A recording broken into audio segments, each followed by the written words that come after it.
While waiting sa mga gamit, testing natin itong passive infrared na sensor. Bali, nagde-detect ito ng thermal energy ng mga living object para mag-trigger yung yung sensor. For example, ito yung ilaw natin sa bahay. Example, ito yung bulb natin. So, operated siya ng battery, so hindi na tayo gagamit ng kuryente.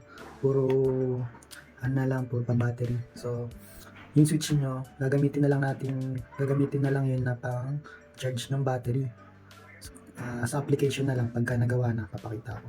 Testingin natin. So, halimbawa, may pumasok na tao. Ayun, umilaw siya. Ayan. Medyo mabilis lang. Adjust natin. Adjust ko muna yung time. Ayan. Bali, na-adjust ko na. Try natin. Halimbawa, may pumasok. Ayun, umilaw siya. Ayan. Kita nyo, nag-steady na yung light niya. Meron yan settings na kayang maintain ng ilaw hanggat may nadedetect na tao. Check natin kung ilang. Ayan. So, mga naka-seconds lang naman yung set ko. Para mapagting. Tapos, gumagana din yan sa madilim. Halimbawa, walang ilaw. Halimbawa, patay yung ilaw. So, testing natin. Ayan. Tapos, may pumasok na tao. Ayun. Umilaw siya, di ba? Ayan. So, hintayin natin ulit mamatay. Bali,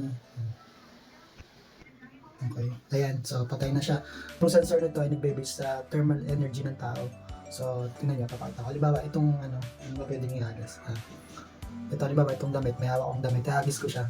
Hindi nyo ma-detect yung basta may, movement lang.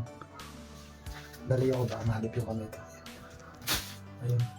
Hindi siya nag-ilaw. Kailangan sa tao lang talaga siya. Ayun, di ba? Sa tao lang siya gumagana.